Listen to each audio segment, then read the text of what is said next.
Halo, assalamualaikum warahmatullahi wabarakatuh. Jumpa lagi bersama saya di channel Mas Vincent. Oke, teman-teman semuanya, di sini ada kulkas Polytron 2 pintu ya. Jadi ini baru, tapi kulkasnya udah nggak dingin. Kebetulan di sini saya berada di toko, teman-teman ya. Oke, untuk kerusakan dari kulkas Polytron 2 pintu ini katanya itu hanya dingin saja, tapi nggak bisa beku ya untuk pembuatan es batu. Dan mari kita akan coba cek ya. Oke, karena di sini di toko untuk voltase listriknya itu kurang bagus, maka dari itu saya menggunakan stafol teman-teman ya, supaya tegangan listrik itu stabil. Oke, sekarang saya akan coba cek untuk tegangan. Oke, ini nggak kelihatan. Oke, kita cek lagi ya. Oke, di sini tegangan di 180. Jadi naik turun teman-teman ya. Maka dari itu saya menggunakan alat tambahan yaitu stafol ya. Jadi kalian bisa gunakan stafol jika di rumah tegangan voltase listrik kalian tuh kurang stabil ya, dan ini bisa menyebabkan kulkas menjadi tidak dingin. Oke, di sini saya coba nyalakan dulu. Oke, di sini sudah saya nyalakan untuk kulkasnya, dan sekarang kita akan coba cek untuk kulkas Polytron 2 pintu ini teman-teman ya. Karena ini masih baru juga untuk kulkasnya teman-teman. Oke, sekarang di sini kita akan coba buka. Yang pertama kita akan coba lihat apakah kipasnya berputar atau tidak teman-teman ya. Dan ini udah ada air teman-teman ya. Nah, di sini saya cek kipasnya nggak ada hembusan sama sekali ya, nggak ada udara sama sekali yang keluar di bagian ventilasi. Oke, sekarang kita akan coba cek di bagian pintu bawah ya. Jadi kita cek juga otomatis di bagian pintu bawah, di sini lampunya yang menyala ya. Tapi untuk kulkasnya dia hanya dingin saja, tapi tidak bisa beku teman-teman. Oke, sekarang kita akan coba cek di bagian mesin kompresor. Nah, di sini untuk mesin kompresornya teman-teman ya. Jadi untuk mesin kompresor di sini juga nggak hidup ataupun nggak jalan teman-teman ya. Dan besar kemungkinan di sini proses pendefrosan teman-teman ya. Dan ini masih dalam posisi nyala teman-teman ya. Oke, jadi di sini ada yang namanya timer. Untuk kulkas Polytron itu timernya di sini teman-teman ya. Kalian bisa putar arah berlawanan jarum jam, boleh. Nah, di sini nggak saya putar ya untuk timernya, karena di sini saya akan coba cek juga untuk di bagian timernya. Tapi kalau misalkan kalian mau putar di bagian timer, nanti otomatis mesin kompresor akan hidup teman-teman ya. Tapi karena di sini waktu pendefrosan, jadi saya akan coba cek juga untuk timernya ya, apakah ada kerusakan atau tidak teman-teman. Oke, sekarang saya coba buka dulu untuk di bagian cover dari timer ini teman-teman ya.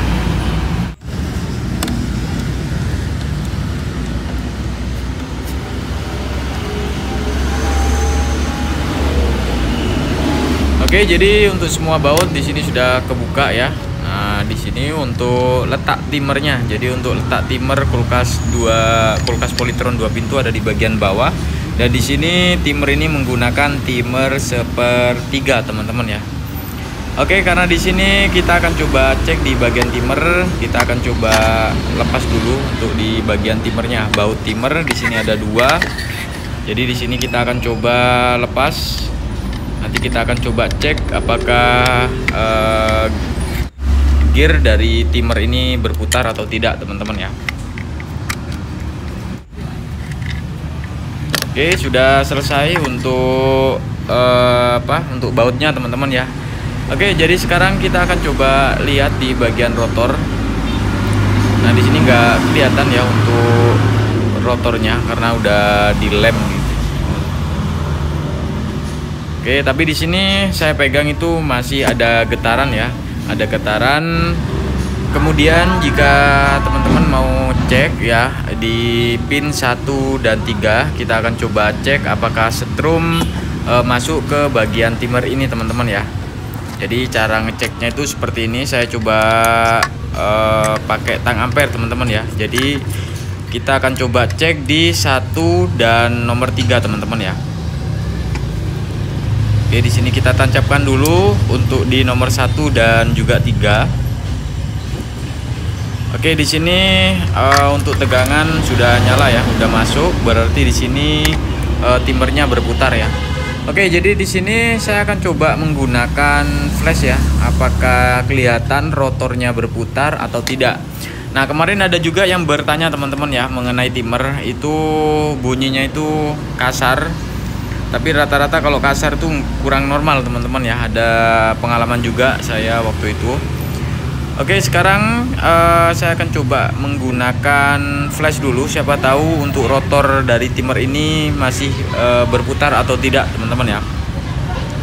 Oke, saya coba nyalakan flash. Oke, di sini sudah nyala dan rotornya sudah terlihat teman-teman ya. Nah, itu berputar. Tapi suaranya nggak berisik ini teman-teman ya.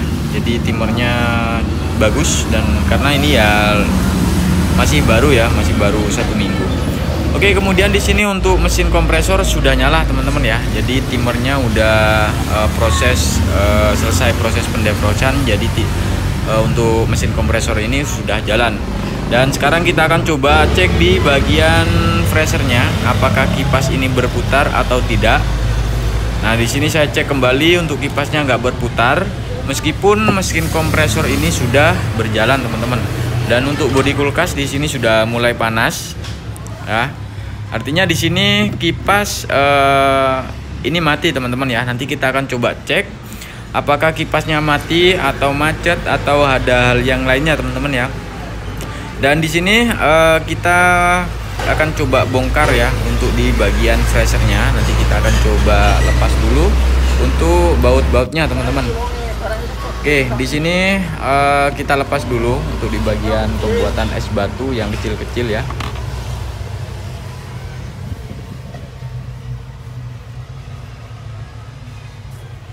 Kemudian di sini ada 2 baut juga, jadi perlu kalian buka ya.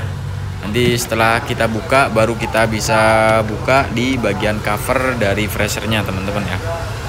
Dan kalian bisa lihat tutorial ini. Ini caranya cukup mudah banget teman-teman. Jadi untuk kulkas 2 pintu, baik itu kulkas Polytron dan kulkas yang lainnya, coba kalian cek sama seperti di video teman-teman ya. Jadi jangan asal ganti dulu, kalian coba cek dulu, kita cari tahu dulu apa dan di mana letak kerusakannya teman-teman ya. Oke, di sini ada 1 baut lagi di bagian cover, kita buka teman-teman ya. Di sini kita buka. Oke, setelah kita buka, kita singkirkan dulu untuk bautnya teman-teman ya. Oke, jatuh. Oke, jadi untuk cara membukanya kalian cukup ditekan aja seperti ini ya, sambil ditarik ke belakang teman-teman ya. Atau di sini kalian bisa gunakan obeng min ya. Nah, di sini kita akan coba untuk memasukkan obeng min sambil kita tekan ke bawah teman-teman ya. Oke, jadi di sini sudah kita buka teman-teman ya. Nah, di sini tinggal kita tarik sambil kita tekan aja teman-teman ya. Nah, seperti ini. Nah, di sini sudah kelihatan untuk kipasnya. Dan ini kita akan coba cek kipasnya teman-teman ya. Kenapa nggak mau berputar? Oh, di sini ya. Ini udah kelihatan bahwa di sini kipasnya itu terbentur oleh kabel kipasnya sendiri, teman-teman ya. Dan kemungkinan besar di sini waktu pemasangan, teman-teman ya. Jadi pemasangannya, jadi sehingga kabel ini bentur ke bagian kipas. Jadi kipasnya nggak mau berputar, teman-teman ya. Ya, sehingga ya untuk kulkasnya hanya dingin saja, tapi nggak bisa beku, teman-teman ya. Oke, sekarang di sini kita akan coba lepas lagi untuk cover yang paling belakang teman-teman ya. Jadi ini covernya kita akan coba lepas. Nah, tinggal kita congkel aja di bagian soketannya ini teman-teman ya. Nah, jadi ini ada soketannya, kita pakai obeng. Kemudian di sini di bagian atas juga. Nah, seperti ini, tinggal kita tarik ya. Nah, di sini udah kita tarik. Kemudian tinggal yang satunya lagi teman-teman ya. Enggak, karo yang satunya lagi. Nah, seperti ini. Oke.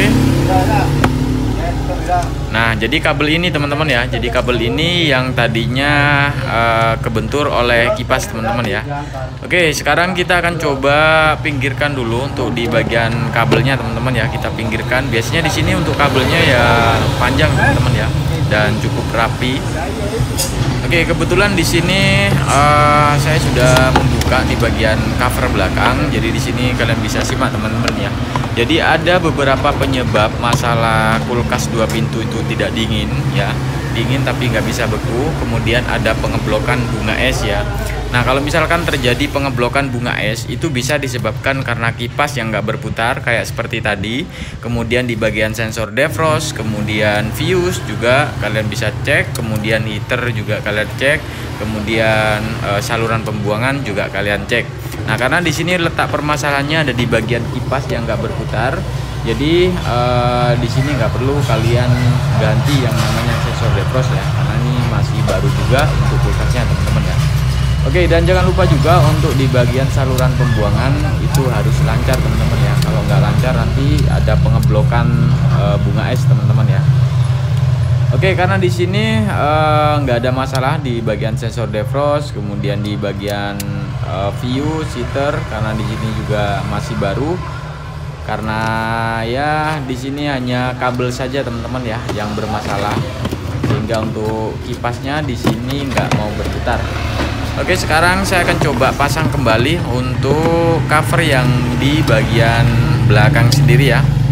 Ini pastikan udah nggak ada yang nempel lagi untuk kabelnya. Dan sekarang kita akan coba nyalakan untuk kulkasnya teman-teman ya. Oke, di sini kita akan coba nyalakan dan perhatikan untuk di bagian dinamo kipasnya. Oke, jadi di sini kalian bisa perhatikan untuk di dinamo kipasnya sudah berputar teman-teman ya. Nah, di sini berputarnya sudah lancar dan juga tidak terbentur oleh kabel yang tadi. Nah, di sini untuk kulkas di sini otomatis sudah bisa beku teman-teman ya. Jadi permasalahannya itu hanya di bagian kabel yang nyangkut ke bagian baling-baling kipasnya. Oke, sebelum pemasangan di bagian cover kalian bisa perhatikan di sini teman-teman ya, karena di sini untuk pengaturan suhu yang di bagian bawah. Nah, kalau misalkan kita setting di angka 5, otomatis lubang ventilasi yang menuju ke bawah itu lebih sedikit teman-teman ya. Kemudian kalau misalkan kita setting di angka 1, otomatis lubang ventilasi yang menuju ke bawah itu lebih besar teman-teman ya. Jadi udara yang dari kipas ini dia akan masuk ke bagian lubang menuju ke pintu bawah teman-teman. Nah, jadi kalau misalkan kalian kurang dingin, kalian coba pasang di angka 1. Jadi kalau misalkan di angka 3 itu sama-sama ya teman-teman ya. Jadi bawah juga dingin, kemudian atas juga sama bisa beku teman-teman ya. Oke, di sini kita akan coba pasang kembali untuk tutup di bagian cover yang paling depan teman-teman ya. Tinggal kita tekan aja seperti ini. Nah, ini udah selesai teman-teman ya. Jadi permasalahan udah selesai. Ya, itu tadi karena untuk baling-balingnya kebentur oleh kabel teman-teman ya. Oke, jadi sekarang kita akan coba pasang kembali untuk baut-bautnya, tempat wadah esnya juga kita pasang kembali teman-teman ya. Oke, jadi di sini sudah kita pasang semuanya ya. Dan ini untuk pengaturan suhu di sini saya setting di angka 3 saja teman-teman ya, karena di bagian bawah itu nggak terlalu besar banget ya, karena di bagian bawah juga nggak terlalu banyak banget untuk muat-muatannya teman-teman ya. Oke, jadi mungkin itu aja untuk video kali ini. Semoga video ini bisa bermanfaat dan jangan lupa untuk like, share, dan subscribe. Assalamualaikum warahmatullahi wabarakatuh. Sampai jumpa di video selanjutnya teman-teman.